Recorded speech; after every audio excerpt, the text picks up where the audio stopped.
Vinícius de Freitas, ele é professor de Relações Internacionais, já está aqui conosco. Professor, é sempre muito bom conversar contigo, seja sempre bem-vindo aqui na nossa programação. Olha, eu não sei se eu vou conseguir superar o Gani, viu? Ele, Você sempre traz uma aula não aqui pra sei, gente, professor, não isso é sei se fato. vou conseguir chegar perto, né? Mas vamos lá, vamos lá. Professor, vamos Tudo falar um bem. pouco aí sobre esse cenário econômico na China, né? Grandes bancos já começaram a revisar as perspectivas de crescimento do país, Nomura, o Goldman Sachs, né? Já vem algo aí próximo de 3% nesse ano. A China com desaceleração acaba sendo um problema para o mundo todo, né? Porque, afinal de contas, trata-se de uma grande economia. Como que fica o clima no país com essas incertezas que a gente tem acompanhado?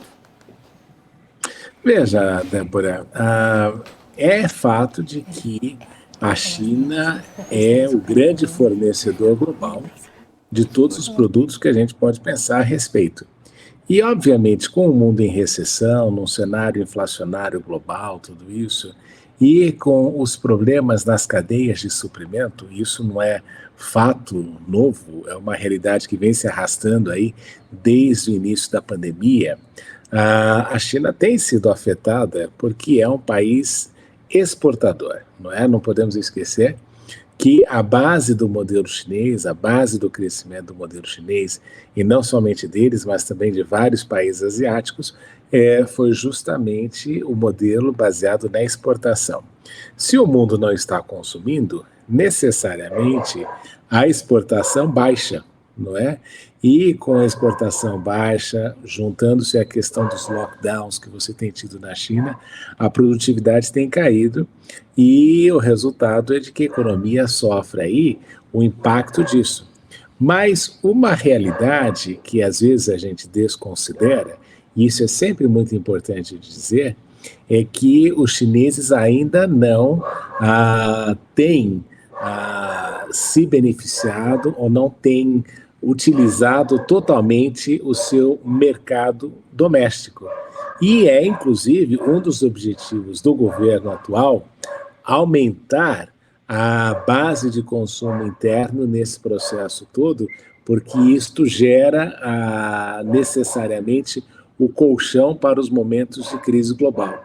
Então, é verdade, nós vemos isso acontecendo, afeta o processo de crescimento do país e é uma preocupação justamente numa situação internacional que tem sido muito complicada, né? Se você pensar aí na guerra da Ucrânia e o seu impacto negativo global, isso tudo afeta a China. Mas ainda estão crescendo, o que é um bom sinal. A Isabela Takaki que também tem perguntas aqui para você, professor. Olá, bom dia, professor. Bom, outro ponto importante também na China é a agricultura, né? E com a onda de calor no país, o cultivo pode ser impactado. A China emitiu, inclusive, o primeiro alerta ali nacional de seca, está lutando para salvar as colheitas. Qual que é o impacto disso por lá? É problemático, né? Porque você tem 1,4 bilhão de pessoas para alimentar. E você precisa. E qual é a dificuldade disso, né, Isa? Se você pensar que nós estamos num momento de desabastecimento agrícola global, com crise de fertilizantes, com falta de acesso a grãos em razão da guerra na Ucrânia, tudo isso prejudica essa questão do abastecimento e que pode levar, num país que tem tanta gente, a algumas consequências mais extremas com relação à fome e a ampliação da questão da pobreza, não é? Que os chineses conseguiram aí reverter nos últimos anos, retirando mais de 800 milhões de pessoas da linha da pobreza. Mas a preocupação alimentícia é realmente muito grave, ela é uma preocupação global, e na China não poderia ser diferente.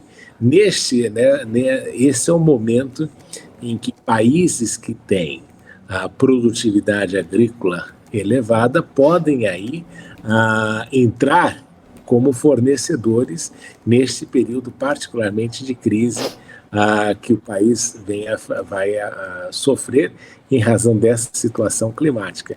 Então, é preocupante, mas com certeza abre aí uma série de oportunidades. O grande desafio é se o mundo consegue resolver esses problemas que nós enfrentamos de abastecimento de produtos agrícolas para efetivamente evitar que aconteça alguma coisa, algum cenário muito mais problemático. Mas eu sei que o governo chinês, Isa, ele também mantém muitos estoques de comida como reguladores. Então, o governo chinês tem, e eu me lembro disso, estoque de arroz, estoque de carnes, um monte de coisas, justamente antevendo este tipo de situação. E uma coisa também que é importante de lembrar, Isa, é que eles conseguiram, nos últimos anos, aumentar a produtividade por hectare quadrado. Então, eles têm tido uma série de preocupações com isso, mas você sabe que a agricultura é altamente dependente do tempo, e se o tempo não ajuda, a situação piora. Bom, professor, além dessa questão que a China está enfrentando, né, teve ali a questão do Covid-0, em que a economia da China não respondeu como ela planejava, né? Os chineses sempre têm muitas metas, né? Eles trabalham com metas, são muito disciplinados para isso. Mas uma questão que eu queria levantar, inclusive foi um dos temas do seu artigo dessa semana, falando sobre a nova ordem mundial. Eu gravei um podcast ontem falando sobre a Índia também, que também pode ter um espaço muito significativo aí nesse próximo comando da economia mundial, fazendo duas análises. Primeiro, a China, que tem a maior população do mundo, tem, porém, uma população bem velha, né? A Índia tem uma população, a segunda maior população do mundo, tem uma população mais jovem. Os dois ali com tecnologia em desenvolvimento, muitas indústrias. A China, a Índia poderia ter alguma vantagem em algum momento sobre a China? A China tem uma expectativa muito ambiciosa em se tornar a maior economia do mundo, mas isso pode ficar ali acirrada, essa disputa entre esses dois países emergentes que podem ser realmente grandes potências? Veja, Isa, a China não quer perder o lugar que tem de país mais populoso do mundo. Eles não querem perder isso, e a Índia vem nessa atuada de se transformar aí o país mais populoso globalmente falando. Mas a realidade é a seguinte: durante muito tempo nós pregamos, até no Ocidente foi globalizado, de que ter filhos era ruim. Não é de que ter filhos era ruim para a economia, que as pessoas deviam ter menos filhos possíveis. Em nenhum lugar isso foi mais aplicado do que na China, que durante muitos anos, para evitar justamente o problema que a gente estava falando anteriormente de alimentação, os chineses adotaram durante muito tempo a política de um só filho, que mudou 5 anos atrás, passou para 2, e agora, há 2 anos atrás, eles anunciaram que estavam estimulando as pessoas a terem 3 filhos, não é? E qual é o problema disso, Isa? É que é muito difícil você, de uma hora para outra, primeiro, mudar a chave das pessoas, né? E incentivá-las a terem mais filhos. E isso, os chineses encontraram 3 problemas complicados nessa situação. Em primeiro lugar, quando a mulher retorna à força de trabalho, quando a mulher entra na força de trabalho, não retorna, ela entra na força de trabalho, é mais difícil que a mulher tenha mais filhos, mais do que um filho, ou 2 ou 3, porque a gente sabe que isso significa, em muitas culturas, uma jornada triplicada de trabalho para a mulher. Então, esse é um problema que a gente vê. Em segundo lugar, você tem o custo de ter um filho, que também é caro na China, justamente porque os pais gastam muito com os filhos, no sentido de dar-lhes a melhor educação possível para que eles tenham competitividade numa sociedade de 1,4 bilhão de pessoas. Então, o governo tem tentado arrefecer isso, mas é uma dificuldade, porque todos os pais querem que os filhos tenham uma vida muito melhor que a deles, e isso tem um custo enorme para a criação de uma criança hoje em dia. Em terceiro, é o próprio desinteresse das gerações atuais em ter mais filhos. não é? A geração dos milenares, a geração X, a geração Z, eles têm tido menos interesses em ter filhos, né? Diferentemente do que aconteceu na década de 50 e 60 com os baby boomers. Então, estes são os desafios que a China tem. E qual é o problema todo por detrás disso?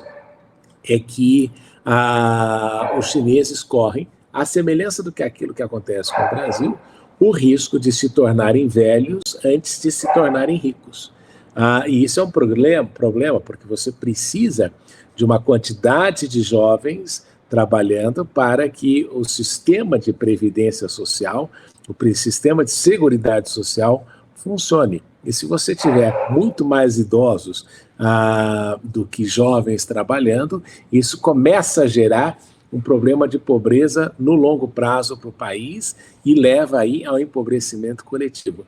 É uma situação que a Índia não atravessa, porque a Índia tem uma faixa etária muito jovem, comparativamente àquilo que você observa na China.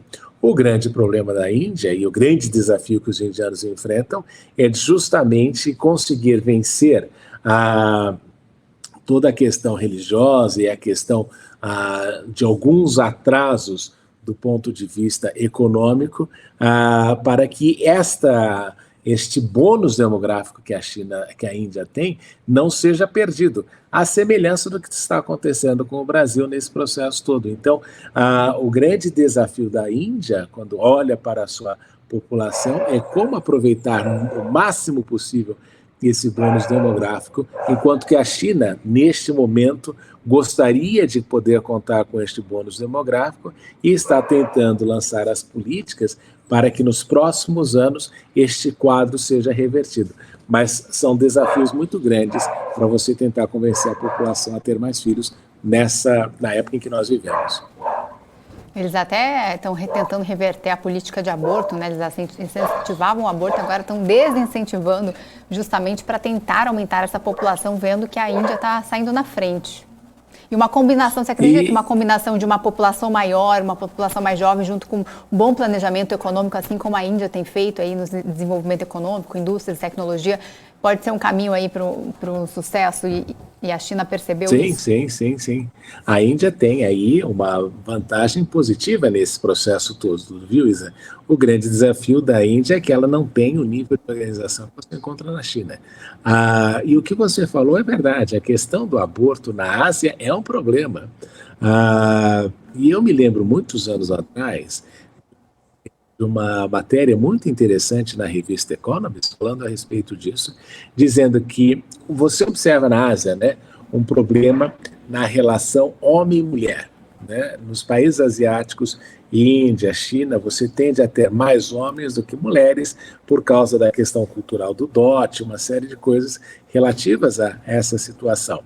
Então, na Economist, na ocasião, eles fizeram uma reportagem muito interessante, dizendo que o grande desafio das meninas, dos bebês meninas, na Ásia, era justamente a questão do ultrassom. Porque como fazer o exame do ultrassom havia ficado muito barato, e no exame do ultrassom você conseguia ver o sexo da criança, muitos pais, quando descobriam que muitas mães, quando descobriam que estavam grávidas de meninas, elas automaticamente iniciavam o processo de aborto. E isso gerou este déficit enorme entre homens e mulheres que você observa na Ásia. E por essa razão, e eu vejo isso aconteceu na China também, os médicos são proibidos de dizer para os pais qual é o sexo da criança até o dia do nascimento, né? Justamente para evitar essa situação recorrente na Ásia que gera todo esse problema. E você sabe, quando você tem muito mais homens numa sociedade do que mulheres, você também tem vários problemas de instabilidade social. Então, é um desafio que você enfrenta ali, tanto na China como na Índia e em outros países asiáticos. O ditador Luiz Eduardo Toledo dizendo, e a Europa, professor Marcos? A Europa já está sentindo isso, né, com uma população envelhecida, sem muitos jovens para poder pagar o previdenciário. O grande desafio da Europa é é justamente o fato de que os níveis de fertilidade têm caído. Não é em todos os casos, viu?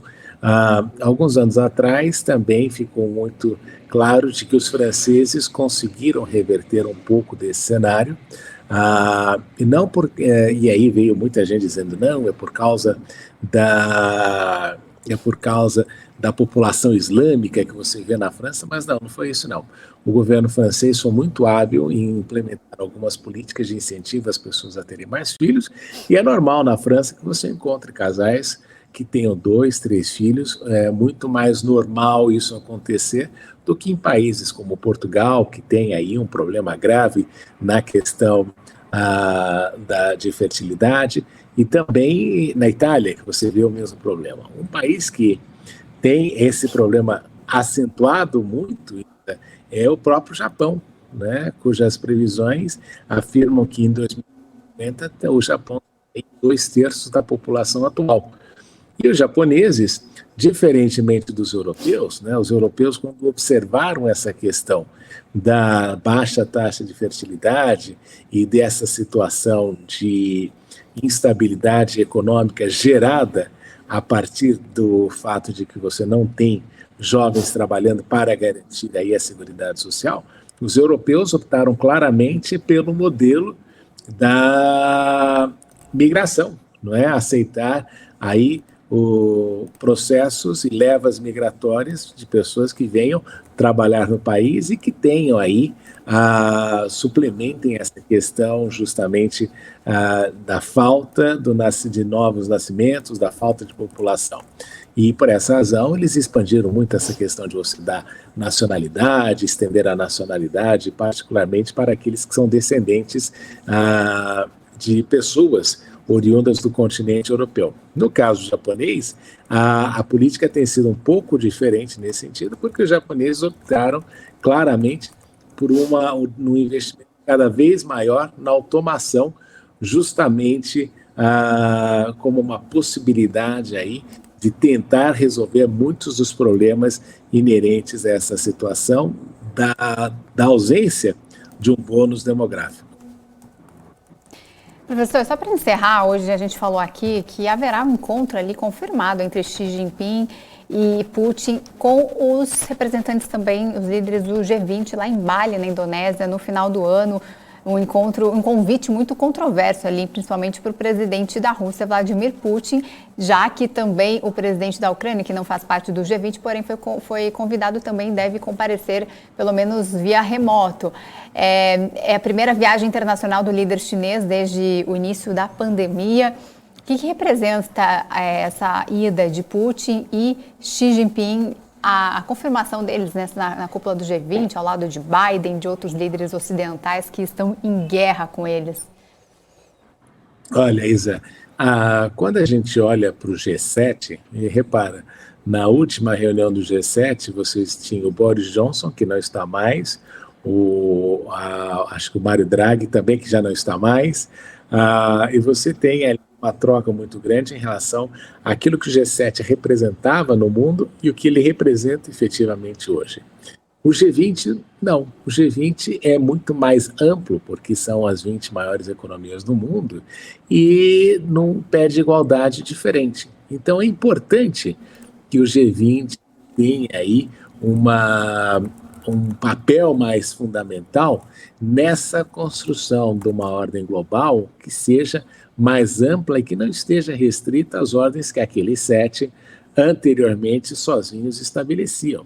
Então você nota que a reunião do G20 é mais importante, ela é considerada relevante pelos chineses, é por essa razão que o presidente Xi Jinping está fazendo questão de comparecer, e não podemos esquecer, né, Isa, que quanto mais você cria um cenário de ostracismo da Rússia, como se pensava que se levaria aí a estrangular o país, pior fica a situação.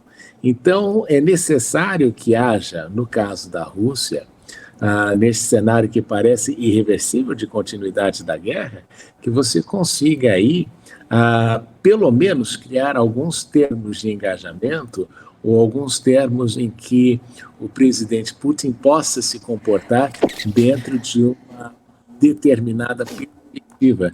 Então, o ostracismo nós já vimos que não funciona, que não resolveu a questão.